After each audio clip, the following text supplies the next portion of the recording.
Joriy yil 2-sentyabr Bilimlar kuni Chinoz tumanida unutilmas kunlardan biri bo'ldi. Abu Ali ibn Sino nomidagi ixtisoslashtirilgan maktab Chinoz filiali tantanali ravishda foydalanishga topshirildi. Zamonaviy arxitektura asosida bunyod etilgan barcha qulayliklarga ega ushbu ta'lim maskani bugungi kunda yuzlab o'quvchilarning orzusiga aylandi.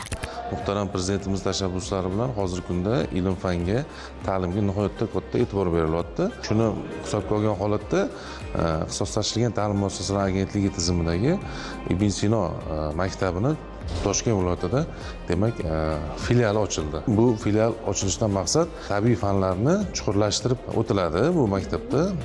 Ya'ni kim o'quvchilar saralanib olinadi.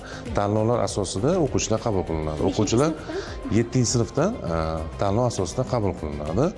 Bitta sinfimizda demak 24 nafar o'quvchi o'qiydi. Aynan ixtisoslik fanlar, ya'ni kimyo, biologiya, ingliz sinf fanlarida esa ushbu sinfdagi o'quvchilarimiz 2ga bo'linib, ya'ni 12ta bo'lib 2 guruhga bo'linib o'qitiladi.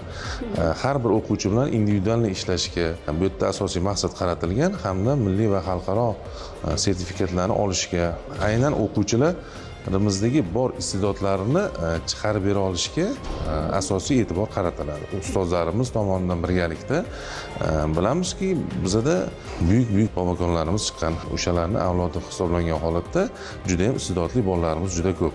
Ulardagi bor iste'dodlarni, bilimlarini chiqarib berish biz ustozlarni galdagi vazifamiz, asosiy vazifamiz deb hisoblaymiz. Endi bu Toshkent viloyati bo'yicha shu maktab olindimi? Qamrov qanday bo'ldi? Qaysi hududlardan aynan bolalar tanlab olingan? Toshkent viloyati bo'yicha bu yagona maktab hisoblanadi. Toshkent viloyatimizdagi 22 shahar tumandan o'quvchilarimiz shu tanlov asosida imtihonlar topshiradi. O'sha yerdan munosib deb topilgan, ya'ni o'sha yuqori ball to'plagan o'quvchilarimizning 24 nafari qabul qilinadi.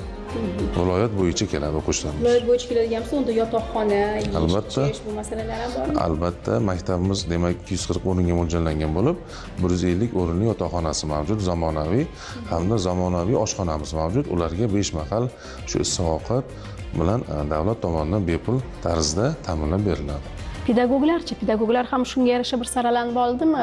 Biologlar, ximiklar mana bor deb aytdingiz. Ustozlar kuchli bo'lsa, o'quvchilardan natijalar ildamroq bo'ladi. Ya'ni kim ustozlarimiz ham aynan mana shu tizimga kirishdan oldin saralab tanlov asosida qabul qilinadi. Ya'ni kim birinchi turi hujjatlar qabul qilinish, ikkinchi turi esa test sinovlarida o'tish. Test sinovlarida muvaffaqiyatli yuqori ball bilan olgan ustozlarimiz 3-bosqich suhbatga kiradi. Suhbatdan o'tgandan so'ng ularga yo'llanma asosida agentligimiz tomonidan maktablarimizga jo'natiladi. Farzandlarimiz uchun yaratilayotgan imkoniyatlar bu kelajagimizga qo'yilayotgan mustahkam poydevordir. Yangi maktab, yangi bilimlar, yangi orzular sari ochilgan eshikdir.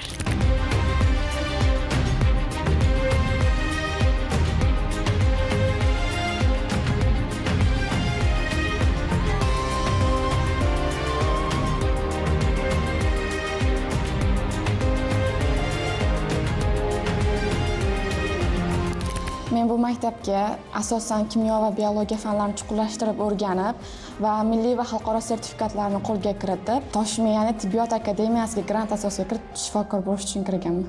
Bu yerga tanlov asosida imtihon topshirib, yuqori ballar bilan kirganman. Biologiya, kimyo va ingliz tilidan imtihonlar topshirdim. Shart-sharoitlar hammasi yetarli. Madaniy hordiq chiqarish uchun darsdan keyin turli xil sport maydonlari ham mavjud. Voleybol, basketbol, tennis hammasi mavjud. Bu yerda o'qish juda ham zo'r.